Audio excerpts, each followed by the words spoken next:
Pizza, pasta, fast কার, football, fashion, এই নামগুলো শুনলেই সবার প্রথমে আপনার কোন দেশের কথা মনে পড়ে? আমার পিছের দৃশ্যটি দেখে আপনি নিশ্চয়ই বুঝে গেছেন আমি এখন কোন দেশে। হ্যাঁ, আপনি ঠিকই ধরেছেন, আমি এখন ইতালিতে।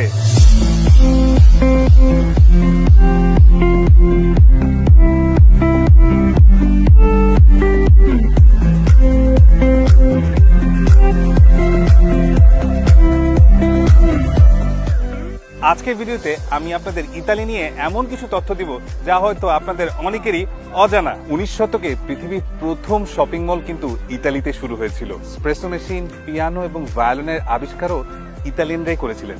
1472 সালে পৃথিবীর সর্বপ্রথম ব্যাংকটি কিন্তু ইতালিতে শুরু হয়েছিল।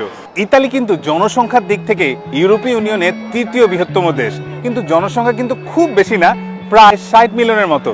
ইতালি ভিজিটের সময় আমার সাথে ছিল আহনাফ। আহনাফ, ইতালি নিয়ে একটা মজার তথ্য দেই তোমাকে। আমরা বাংলাদেশে আনলাকি নাম্বার কোনটাকে বলি বলো তো? আমরা নরমালি আনলাকি নাম্বারকে বলি 13। তুমি কি জানো ইতালিতে আনলাকি নাম্বার কোনটাকে বলে? ইয়েস, সেটা হচ্ছে 17। 17 কে ইতালিতে কি বলে? ডিসিয়াসেত্তে। আমি কিন্তু একটা ভাষাও শিখে গেলাম। ইতালিতে চোরদের একটু সমস্যাতে পড়তে হয়, কারণ ইতালির সকল পুলিশ ল্যাম্বরগিনি ব্যবহার করে। ব্যাপারটা বুঝতে পারছেন? পুলিশের এই ল্যাম্বরগিনি ব্যবহারের এই প্রথা কিন্তু ইতালি প্রথম শুরু করে। ইতালির ম্যাপটা কখনো দেখেছেন? দেখতে কিন্তু একটা বুটের মতো, এজন্যই হয়তো ইতালির বুট বা জুতা পৃথিবী বিখ্যাত। আমি এখন দাঁড়িয়ে আছি ইতালির মিলানের খুব বিখ্যাত একটি জায়গা, লেক কোমোর সামনে। যতটুকু আমি জানি আশেপাশে ব্র্যাড পিট এবং অ্যাঞ্জেলিনা জোলিরও বাসা আছে। আবার কেউ কেউ বলে টম ক্রুজেরও আশেপাশে বেশ বড় একটা ভিলা আছে। পৃথিবীর সবচেয়ে পুরাতন ইউনিভার্সিটি বোলোগনা ইউনিভার্সিটি কিন্তু ইতালিতে, যা 1088 খ্রিস্টাব্দে প্রতিষ্ঠিত হয়। ইতালির রোমের খুব বিখ্যাত একটি জায়গার নাম হচ্ছে কলিজিয়াম। কলিজিয়াম দেখতে স্টেডিয়ামের মতো হলেও এখানে কিন্তু রক কনসার্ট হতো না, এখানে মানবের রক্তক্ষয়ী যুদ্ধ হতো।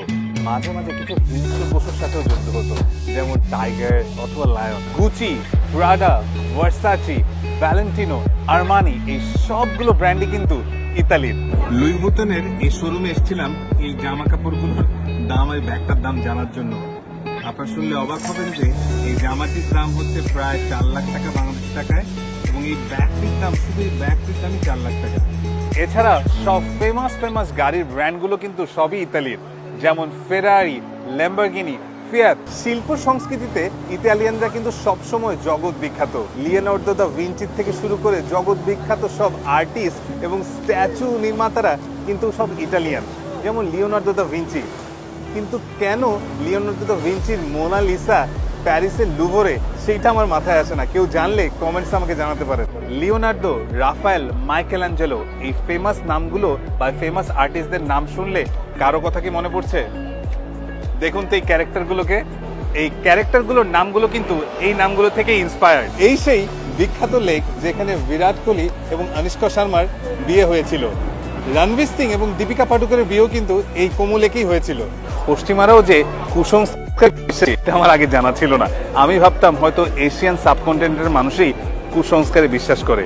ইতালির রোমে ট্রেভি ফাউন্টেন নামে একটি জায়গা আছে, যেখানে প্রতিদিন বিশাল অঙ্কের একটি টাকা মনোকামনা পূরণের জন্য পানিতে ফেলে দেয়। মাসে প্রায় 1 কোটি টাকার মতো ট্রেভি ফাউন্টেনে মানুষ শুধু টাকা ফেলে মনোকামনা পূরণের জন্য।